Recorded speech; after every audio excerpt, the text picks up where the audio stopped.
Probably would be a G-Shock. Okay, yeah.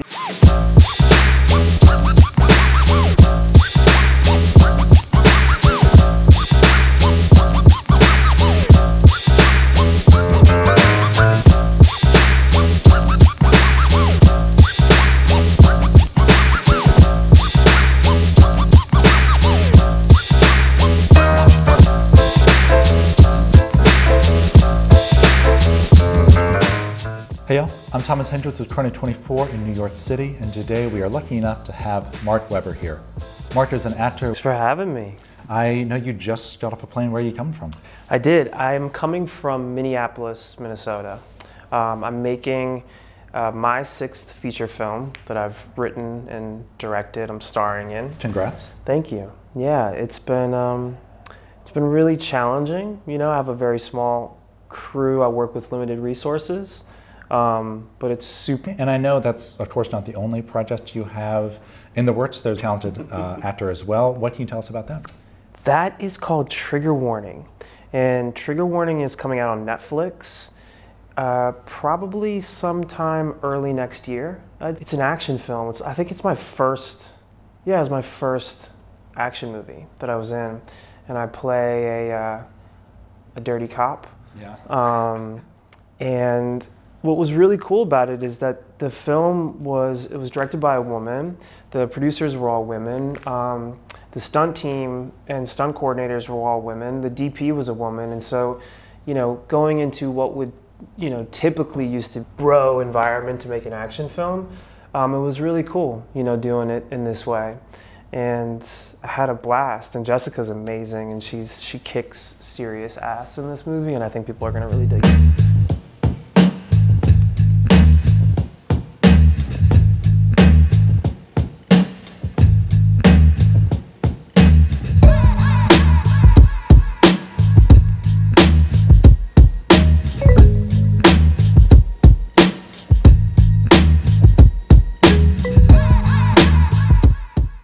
I want to play a quick game with you real quick. Just tell me about some of the characters that we're working with this film, and I'll see if I can maybe suggest some watches that they might wear. So you play, what is this, a crooked sheriff or something like that? Yeah, he's a corrupt sheriff in a small town.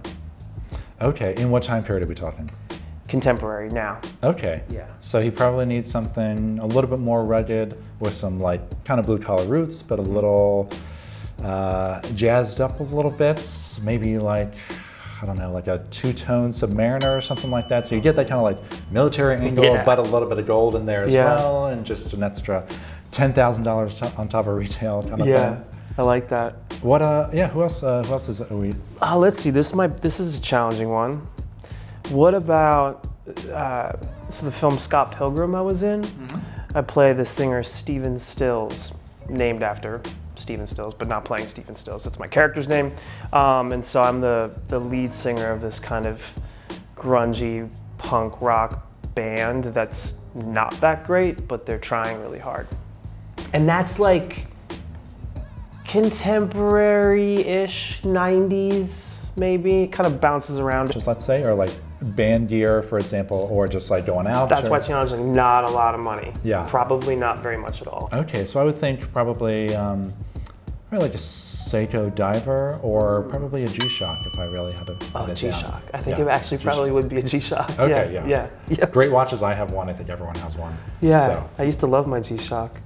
Yeah, you can pour a beer on it and be just fine. Totally fine, yeah. Bang it up, in a guitar case, and it'll be all good. You actually did a bit of a film on your own upbringing, semi-autobiographical. Yeah.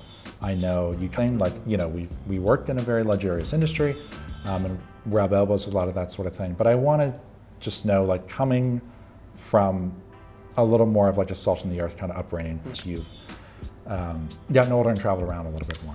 Yeah, you know, they were around. I remember being younger and I would see what I thought were cool watches on a few figures that were around me in my life, that they looked cool, they looked important, and shiny, and you know, and I kind of fell in love with watches when yes, Casio, G-Shock was a very big deal when that came out. But the idea of, you know, owning a Rolex or something like that from where I came from was a really big deal. And it still is. And just for background, Midwestern guy, right? Yeah, I was born in Minneapolis, Minnesota, but then I moved to Philadelphia when I was 10. So it was interesting to go from the Midwest and then into East Coast life. Total culture shock. Learned a lot real fast. When I first moved to Philly, everyone called me farm boy. I didn't know I had a Midwest accent until I was there.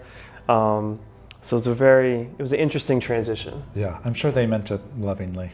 No, far from it, far from it.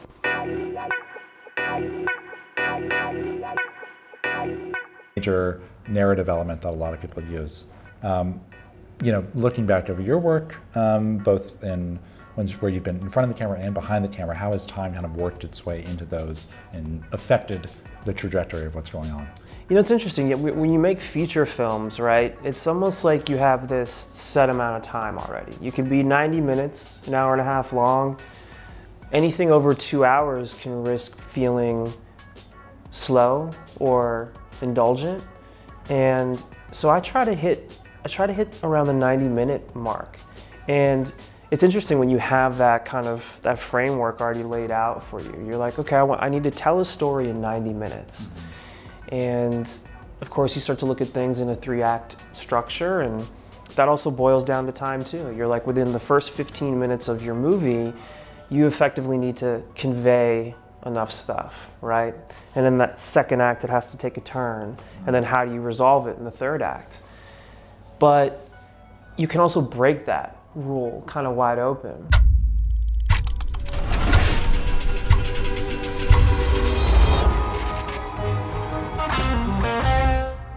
I want to talk a little bit about the Father Time campaign that you started a little bit.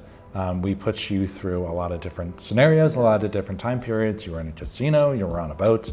I just want to approached the campaign and shooting that spot like we were making a film. You know, I had extensive kind of meetings and talks with Adam, our director, about this character and about what we were trying to do. You know, and I really took it very seriously. It was really important for me to nail this, you know, and I thought it was such a cool idea. It's such a big following, and you know, that people come to in this very specific way, and I loved it. It was so much fun. You know, the idea of playing a character that can go into any time period at any time, literally, was really cool. It was really cool. It was so much fun making. As someone with a very busy schedule, I mean, we flew at the crack of dawn to fly across the country, basically. How do you find those little moments in order to like just stop and reflect? Well, you got to remind yourself, right? I have to remind myself sometimes. Sometimes I can get really, I think we all can in life, right? We can be, what is it? You know, if you're worrying about the future, that can cause anxiety or an anxiousness, right? If you're too obsessed about what's going to happen, it pulls you out of the present moment. And present moment, generally, if you tap into it, is where you find the real joy. You know, is where you find, for me, it's where I feel the most alive. And if I'm thinking about the past too much, that can bring some sadness, you know, some depression, right? Things like if you're stuck in the past and, you know, thinking about, oh, I woulda, coulda, shoulda, or this, that, and the other, it can kind of bring you down sometimes, you know. And so I like to try to check in, and I look and I'm like, oh yeah, do tomorrow, you know? And it's a little reminder, you know? My last question for you, Mark. We talk a lot in the watch world about having pieces that can outlast you and things that you could pass on.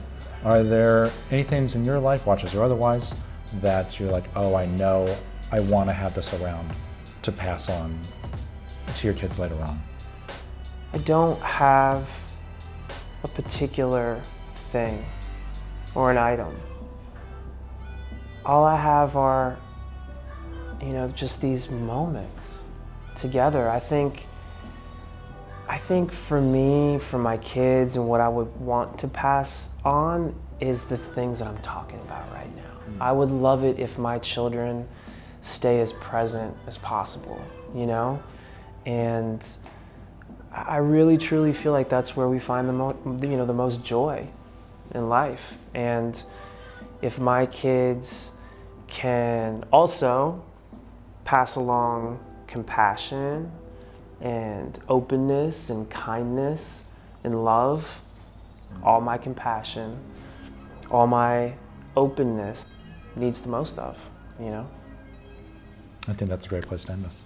Great, thank you. Mark Webber, actor, director. Be sure to check out Trigger Warning when it comes out on Netflix. He has another film, hopefully coming to Sundance. All right, wait. Yeah, totally. Hopefully, hopefully in January of next year. Yep. Well, there we go. I'm Thomas Hendricks with Chrono24. Mark Webber again. Thanks so much, and as always, enjoy your watches.